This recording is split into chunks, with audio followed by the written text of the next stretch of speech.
workflow. I have a proper Lisp REPL running and some good Emacs integration, so I'm messing around with some of the stuff I actually want to do, and it's leading me back to the question of what is it you want to do. I heard the quote on one of the videos. I added it to my liked videos list. If you want to wade through that, come on. Lisp is a horrible language for any individual task, but it's a great language for making a language that works well for any individual task, which makes perfect sense, actually, because when you walk into Lisp, you're like, okay, so I want to accomplish X. You're like, how much scaffolding do I have to build to just do like a map? Like, how hard is this, and why is all this in place, and why is all this overhead here? So in true programmer fashion, or I guess in proper improvement fashion, I am saying that I was wrong before when I was starting out with have a video, a live stream of doing Lisp, doing some Lisp stuff, and I'm just like, why is this? Why is there so much baggage? Why is there so much extra stuff I have to do? And the answer is because that's what you're supposed to do. Lisp is for building the framework that you use to build the application. So the question becomes like what can it not do, or like how do you supplement that, or how do you build on top of it? Because I'm totally comfortable building, especially for something that I'm going to use a lot and want to expand in the future. I'm perfectly comfortable building in Lisp this architecture and this scaffolding and this stuff to support what I want to do in the future. Because what I want to do in the future is pretty open-ended as far as Lisp goes. Technically, what I want to do is make a bit of a kind of a meta-programming, a meta-language a little bit. I think the way I started this video was user interface or workflow or something like that. I shouted a word. I don't know what it was, but it was one of those. And the point is, how quickly can you get it out of your brain? You know, how quickly can you get something from, I have an idea or I need to set a reminder, into a system that will track it and bring it around to you appropriately and in whatever fashion you choose to have it represented in. And Lisp is or a Lisp, I guess I should say, is a great option, yeah, for something like this, because I want it to be extensible. I want it to be to integrate with the OS pretty well, which is pretty, that kind of covers a lot of stuff. And originally I was thinking about this being a curses interface, just so I could have displays set up and all that, but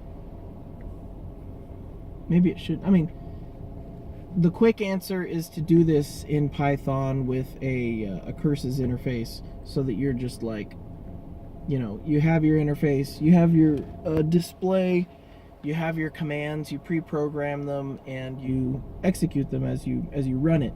And then whenever you generate things that are, to-do list items, it dumps them through whatever system you have set up, whatever hooks you want to set up. This is the metaprogramming part of it, where you're creating more stuff, you're adding stuff to other systems.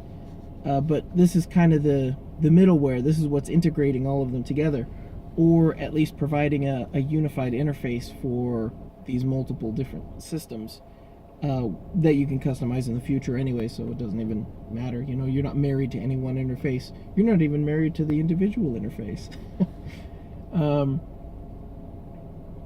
The idea of being able to make to get notifications and understand what needs to be, what's updating, and what notes, and to be able to reference those notes very quickly and easily, and to have all that data be plain text, and to be able to mess around with how that data is being represented. Well, not even, well, I mean, that's not a huge deal. That's more a development.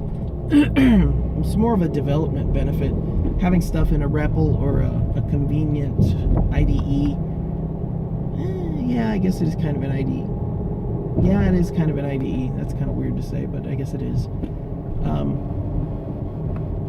You know, if I knew exactly what it was going to be, you know, if I imagined it whole cloth and then snapped my fingers and had a full program workflow and then wrote it in like C++ or C even and compiled it and it ran just fine, like, I wouldn't have a problem with that technically, but I don't support that kind of developmental workflow, especially. Well, I definitely support snapping your fingers and having code written, but I don't support the idea of I start with a thing and I know what this thing is going to be, because that's not the way that I work. That's not the way that I, you know, design. That's not the way that I build. It's not the way that I code. It's not the way that I anything.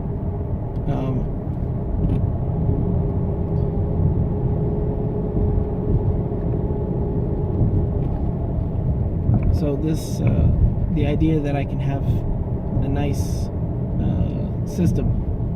Plus, this can be all text-based and, you know, standardized. I don't have to worry about any kind of GUI or anything like that.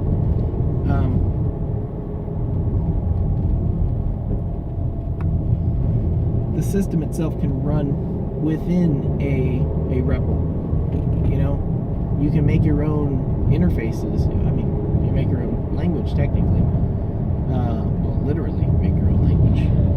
And Lisp seems like a great way to do that.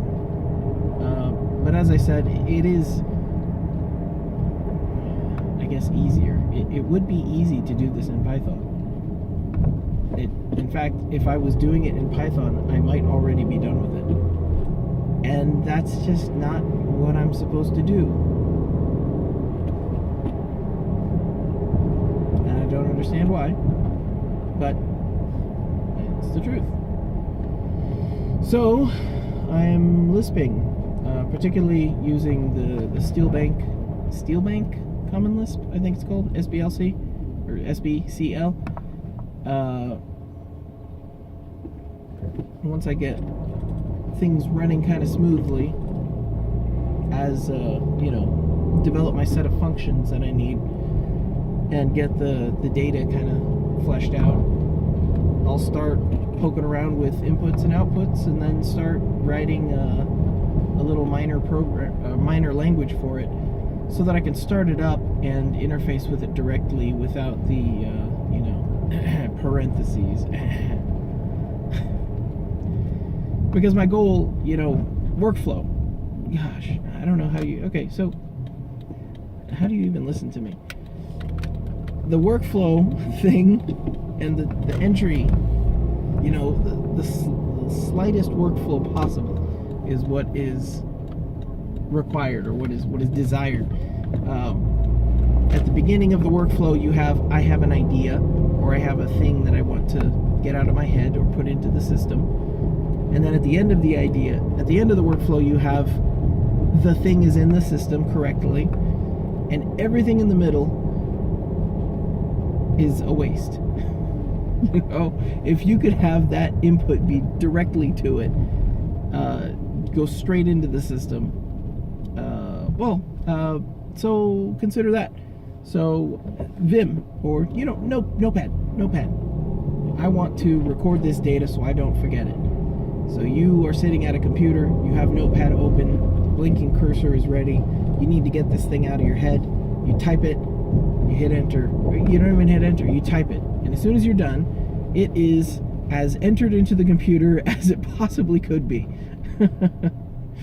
So that's it. You did it. That is optimal workflow, mission accomplished. Now we add to that, I want this data to go into a system. Okay, what system? Well, technically there's two different types of data, for example, and I have two different systems that I want it to go into. Okay? So you are at a prompt. And from that prompt, you want to enter the data and have it go into the appropriate system correctly. So now as you enter the data, you need to have, let's take a pour workflow. So you're at your prompt, your interactive prompt. You say, I want to enter it into the system. You type in, enter data into system Bravo. You hit enter. It says entering data into system Bravo. You have 3 data points for Bravo data type. What is data point 1? Type, enter. Data point 2, type, enter. Data point 3, type, enter. You have entered data into system 2, or into the system for system Bravo. Done.